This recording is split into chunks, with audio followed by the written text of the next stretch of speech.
Bonsoir à tous, bienvenue dans votre émission, votre projet pour la Réunion.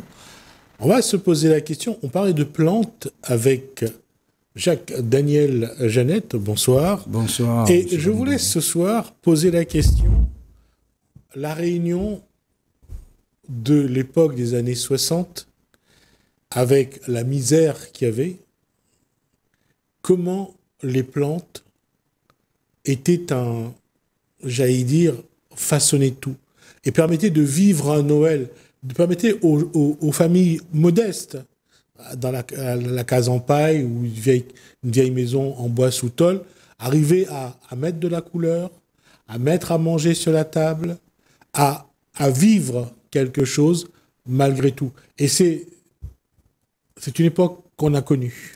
On a connu ça, M. Ramoudou, dans le fait que aussi avant nous, puisque nos parents nous ont parlé de cela, parce que c'est pas notre génération, nos parents nous ont mis au monde, et les grands-pères aussi. Donc ça s'est perpétué plus ou moins dans les hauts, la plupart, dans le monde de la ville en général, urbain. Ben voilà, ils avaient plus les moyens puisqu'ils habitaient dans des bâtiments, dans des appartements. Mais pour revenir à cela, ben ça a toujours été. Je pense que la nature, encore une fois, on fait partie intégrante de la nature, ce qu'on a oublié. Mais quand on n'a pas de gibier, ou à l'époque, ben, effectivement, il y avait énormément de gibier. Si on remonte un petit peu l'histoire de la Réunion. Si on remonte aux années 60. C'était même avant, quand la découverte, quand on parlait des premiers Français qui sont arrivés, les premiers Malgaches, ben, il paraît que c'était l'Éden à la Réunion. Tout à fait. Il y avait plein de cochons, il y avait des chèvres, et ainsi de suite, que les navigateurs, quand ils venaient, ben, ils posaient pour avoir... Et donc, ça s'est prospéré au fur et à mesure. Et après, ben, nous, à notre génération, on a connu cela. Moi, je suis né au Deux-Canons-Saint-Clotilde. Ben, il y avait la rivière des Deux-Canons. Ben, on courait à pieds nus là-dedans. On jouait au cow-boy et ainsi de suite, mais on chassait un petit peu les oiseaux et en même temps les lapins. C'est des lièvres. Des lièvres. Des lièvres. Il y avait des crottes de lièvres qui traînaient un peu partout. Et là, il y a eu un grand chamboulement. Mais après, pour le Noël, effectivement, Noël ou bien même toute l'année, les jours de l'an, ben, on prenait... Je dis Noël et jour de l'an parce qu'on mettait un peu plus de forme. On essayait de donner un petit peu de rêve aux enfants. Hormis la messe du samedi soir pour le 25 ou le lendemain, pour le 24 ou le lendemain le 25, c'était deux moments qu'il fallait surtout pas rater. La messe, c'était... c'était primordial, bien entendu. Ça, c'est sûr, parce qu'à l'époque, c'était... Quand même, on croyait énormément. Et puis, on a vécu là-dedans par nos parents, ainsi de suite. On allait au catéchisme, on a passé conventionnel, qu'on a privé, voilà. Donc, et le jour de Noël, ben, c'était grandiose. Arrivaient les fêtes, c'est-à-dire déjà les vacances santé, les vacances scolaires. Ça sentait le flamboyant, et en même temps, c'était rouge, ça flamboie partout à La Réunion. Flamboyant, ça a beaucoup servi à mettre de la couleur autour de la maison, dans la maison. Il y avait flamboyant, il y avait d'autres plantes également, et ça permettait vraiment de mettre, j'allais dire, de la gaieté.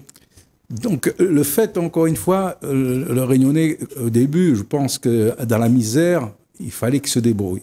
Et en même temps, c'était pas des personnes qui étaient sales. Ben, ils avaient leur petite case bien propre, même la terre battue, c'était bien propre. Il y avait la cuisine qui était à part, certes, mais là, c'était bien agencé, la cour. Il y avait une partie médicinale, une partie fleurie, et la partie fleurie, c'était à l'entrée où les gens arrivaient, pour dire comme ça, tiens, vous avez vu, ma cour, elle est belle, elle est jolie, et j'ai de belles fleurs. Ensuite, par derrière, il y avait plein de romarins, terbabouc, et des plantes médicinales qu'on avait besoin, justement, pour pouvoir pallier un petit peu au manque de médicaments, à l'époque, bien entendu, et surtout, ça faisait du bien. Tout à fait. Je répète souvent, l'anis, c'était pour l'estomac. Jean-Robert... c'est pour une panacée. Jean-Robert, il paraît que c'est... Là, on remet encore sur les réseaux sociaux, on voit que tout compte fait, c'est quelque chose qui est, disons, général. Le benjoin, le benjoin pour les bronches, pour la grippe, la fièvre, la cerise pour la fièvre surtout. On avait nos médicaments dans la cour. Et puis il y avait toujours le tonnelle chouchou, les pieds de citrouille, voilà, les calebasse, légumes, ouais. barbadzine. On avait ça dans la cour. Et c'est ça qui est bien, parce que quelque part, l'enfant n'avait pas le temps de penser à sa misère. Il fallait toujours aller à la pêche avec le panier, à la rivière, chercher en fonction 2 des ou 3 cabots. en fonction des saisons. Voilà, en fonction des Il y avait saisons. les anguilles, Ouais. Vous pouvez attraper 2-3 anguilles, les chevaquines. 3 chevrettes. Ouais, il y avait les chevaquines, ouais. il y avait les guêpes. Ouais. Donc il y a des saisons comme ça où Vers le mois de mars, c'était les guêpes. voilà. Donc il y avait il y avait un rythme Oui. où là, et il y avait un rythme, on arrivait à Noël et là aussi c'était déjà un rythme. Les choses se mettaient en place. Soit il y avait dans la cour il y avait un canard. Oui, il y a des poules, il y Ouais. avait toujours un petit poulailler qui tenait, ou bien ça allait à l'air libre. Ouais. Mais les poules, ils étaient fidèles, ils restaient dans la cour parce qu'ils savaient que tout compte fait, il y avait à manger. On leur jetait les épluchures. Voilà. Donc, c'était bon enfant, c'était vraiment quelque chose où on n'avait pas envie de rêver d'un monde extérieur, dans le fait qu'on était bien dans notre petite cour à nous. Et j'ai oublié le cochon. Qui on bien était sûr. toujours un cochon à qui on donnait à manger que de l'herbe. Hein. Voilà. On allait chercher de l'herbe partout parce que les restes, il n'y avait pas grand-chose. S'il restait un peu, c'était pour le chien ou le chat. Pour ça, je disais que quand on arrivait à Noël, un peu avant Noël, on tuait le cochon généralement pour Noël et pour la fin d'année. Toujours. Ça c'est la viande. Et après, c'était un partage. Ouais. C'était un partage. Je me souviens, papa, il tuait le cochon. Parce qu'en plus, il coupait ça pour empêcher d'avoir des lards dedans, et ainsi de suite, et plus grossir plus rapidement. Et on faisait du boudin, du graton, tout cela, mais c'était vraiment convivial. Et tout le monde participait à cela. Et ensuite, après, à la fin, on fait la fête. Ouais. Et après, on partageait chacun un morceau de viande et un boudin, ainsi de suite. C'était vraiment superbe, quoi. C'est pour montrer, je veux dire, la valeur. Et quand je disais qu'on tuait le cochon, et regardez ce qu'on faisait, salé, boucané, saucisse, andouille, tout ce qui pouvait être... Graton. Hormis le graton, hormis le salé, tout ce qui pouvait être, j'allais dire, protégé par la fumée, le sel, la fumée, et être conservé le plus longtemps. Pour la conservation. Pour la bien conservation. entendu. Ouais, c'est très important, ouais. Et toutes les viandes en général, le poisson faisait pareil, Ouais. puisque tout compte fait, on sait très bien que le sel conserve, et en même temps, la fumée, on fait un boucané, Tout à fait. et ça, en plus, le boucané, jusqu'à maintenant, il est excellent, on apprécie, mais sauf que avant il y avait du bon bois, Oui. de moins en moins de bois, maintenant on prend des planches, et les planches, c'est toxique. Dans le fait que tout compte fait, c'est la fumée, c'est les traités. Et là, il faut peut-être voir un petit peu comment pallier cela, mais ça, c'est autre chose. Ouais, juste un truc, moi j'ai toujours trouvé ça magnifique. Vous allez sur les bords de mer, vous allez récupérer des bouts de bois, mais alors impressionnant. Mais ça, c'est mon dada. Et en plus, je vais vous dire une chose. Ouais. J'ai tellement de choses à faire et à faire valoir que tout compte fait parce que j'aime la vie et j'aime la nature surtout. Et là, on est entouré de mer. Et au bord de la mer, il y a des cailloux qui sont façonnés par la nature. Ouais. Si on a l'esprit imaginatif, créatif, on voit tout de suite ça saute aux yeux, on récupère, et on peut donner après dans une cour, par exemple, ce qu'on fait d'ailleurs, les gens ici, il y en a pas mal qui le font, et le bois pétrifié, le bois qui est imputrescible dans le fait que tout compte fait, ça a été reposé dans la mer, et ça ne pourrit pas. Ouais. Moi, j'en ai ramassé à la maison, j'en ai, donc, et j'essaie de sculpter parfois, mais il faut avoir du temps. Et par contre, ce qu'on a oublié de dire, monsieur, c'est le plus important pour Noël, on parlait de Noël justement, le litchi.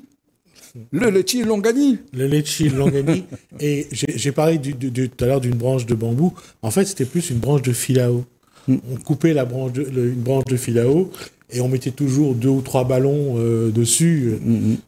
Et une guirlande, si on avait l'argent pour acheter une guirlande, on mettait une guirlande dessus. Et ça suffisait, c'était le sapin. Et au pied du sapin, il y avait peut-être un sachet pistache. Voilà, un col aux dents. Un col aux dents. Mais bon, je ne parlerai pas pour moi parce que un tout compte fait. bonbon gras, un chemin de fer, un bonbon aux étoiles.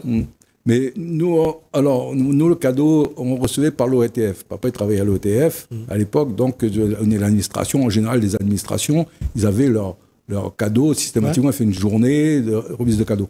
Mais sinon, si ça venait de papa, on avait 7 enfants, papa, il n'allait pas acheter de cadeaux, ainsi de suite. Heureusement, il y avait cela. Mais bon, c'est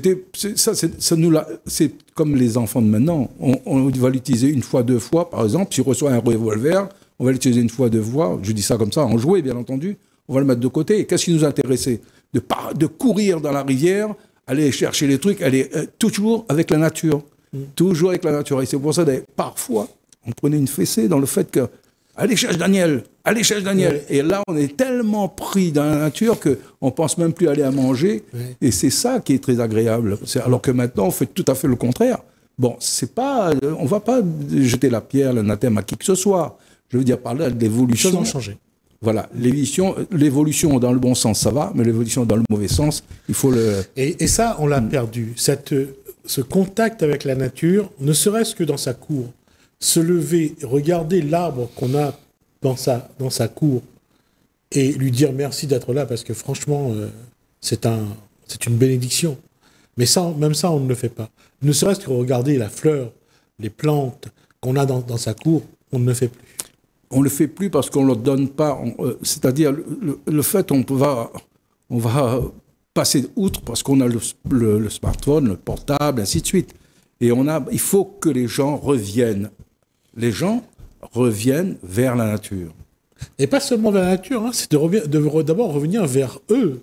Parce que si on revient à notre époque, d'un Noël à notre époque, c'était vers nous, c'était nous qui étions vivants. On vivait les choses pleinement, on les vivait avec la nature et on profitait entre frères, sœurs, cousins, cousines.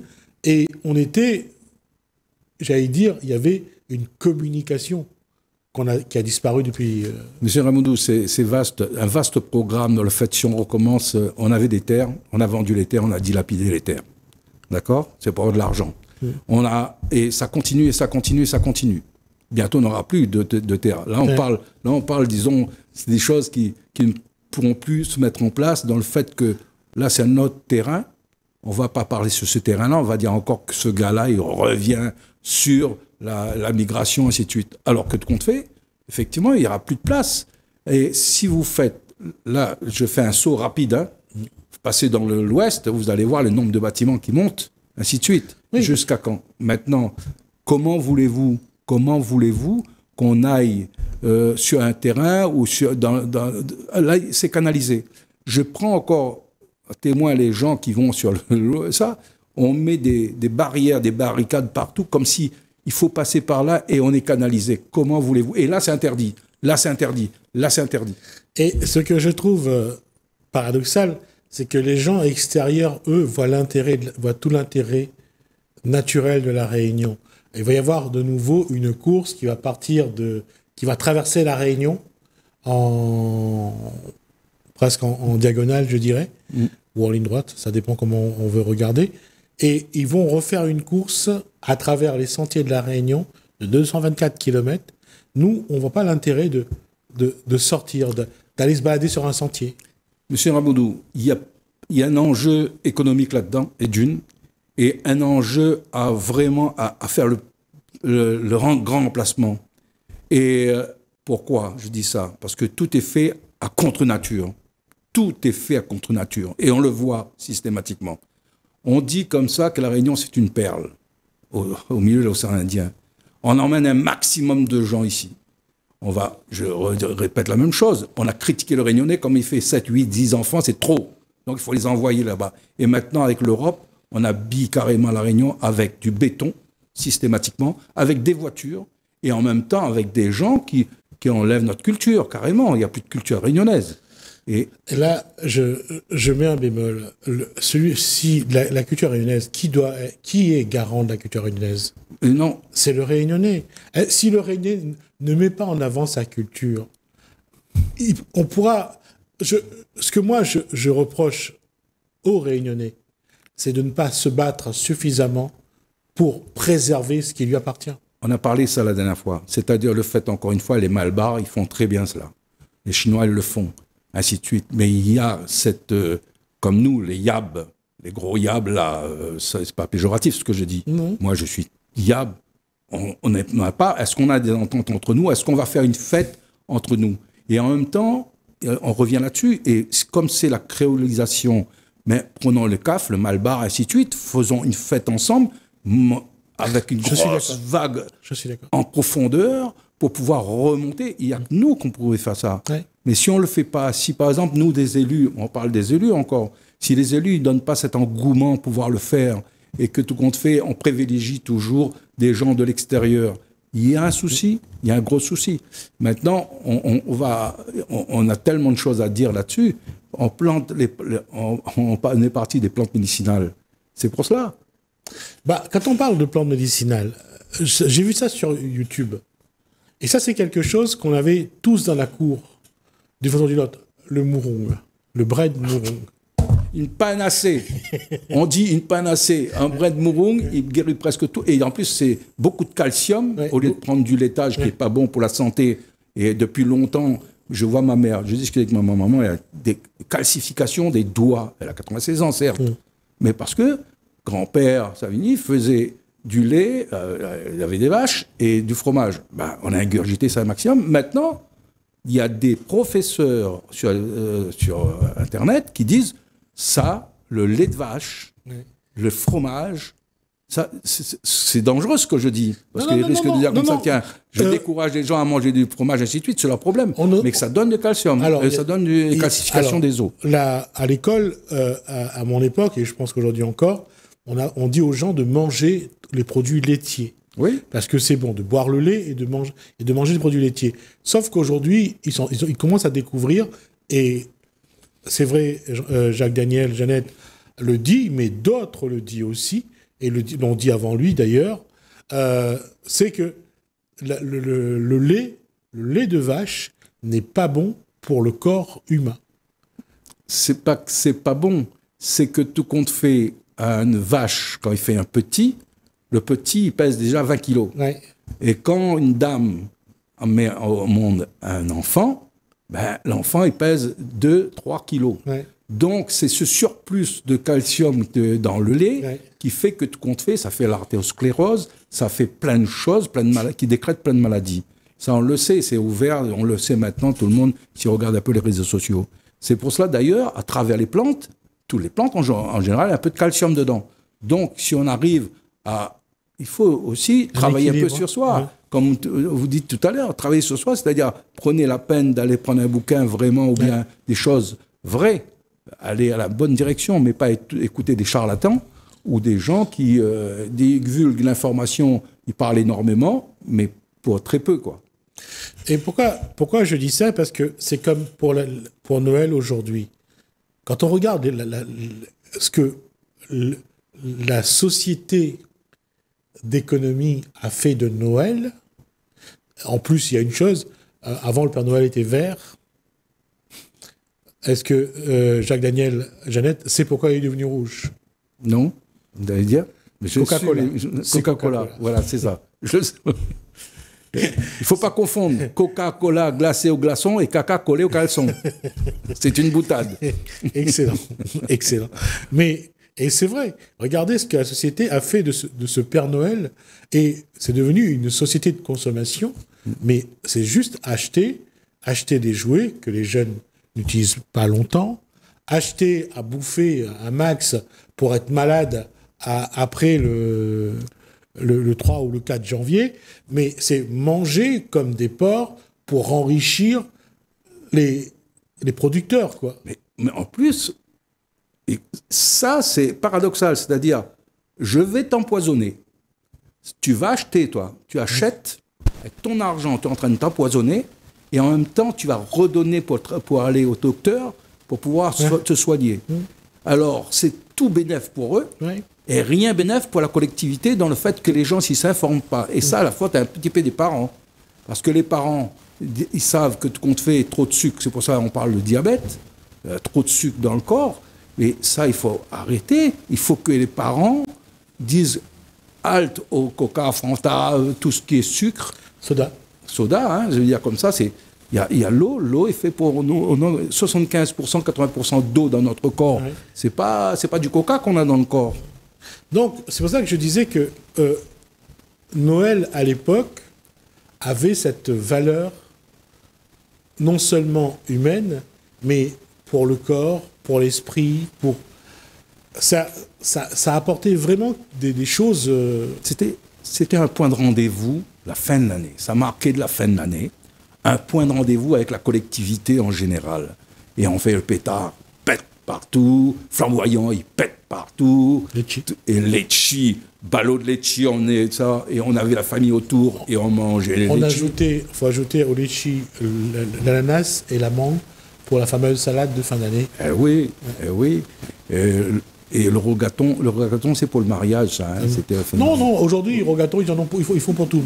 Pour tout. Que ce soit un baptême ou un machin, ils font toujours un rogaton. Le lendemain, il y a toujours quelque chose. C'est cela. Mais là, encore une fois, comme je dis, et on va terminer là-dessus, prenez le temps de regarder ce que vous avez à faire.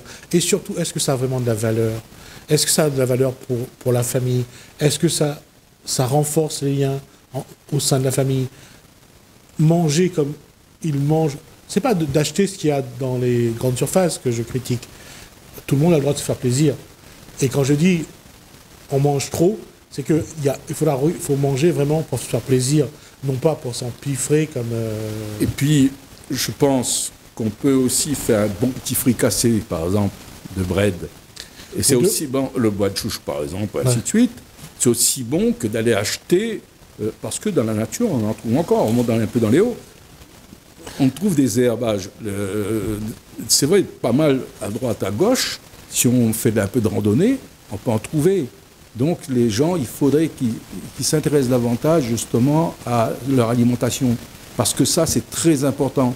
C'est comme une voiture, un mauvais carburant dedans. Une voiture, il y a en crasse, ainsi de suite. Et là, c'est pareil. Il faut qu'on... Nous, on a un devoir, je crois qu'on a un devoir, nous, les gens qui ont un peu d'expérience de vie, de pouvoir divulguer la bonne information, mais pas de l'intox. Alors, je termine là-dessus. Imaginez juste une bonne friture de fleurs de mourouille. Ah, on dit un goût de guêpe. Mon nana, dans la cour, on a un goût de guêpe. Et en plus, la feuille de mourouille, je prends une poignée comme ça, je mange direct. Et ça fait du bien à mon estomac. Et en même temps, il y a beaucoup de calcium dedans. Et elle le dit, c'est pas moi, je ne suis pas, comment dirais-je, un professeur, je suis ni nutritionniste, ni docteur, ainsi de suite. Mais je suis les événements au fur et à mesure pour voir ce qui est bon en ma personne, ce qui n'est pas bon. Et ce qui n'est pas bon, je n'en parle pas, mais ce qui est bon surtout, c'est ça que j'en veux. Donc, je voulais absolument qu'on fasse un petit rappel sur ce qu'a été Noël avant, parce que l'esprit de Noël avait une autre valeur.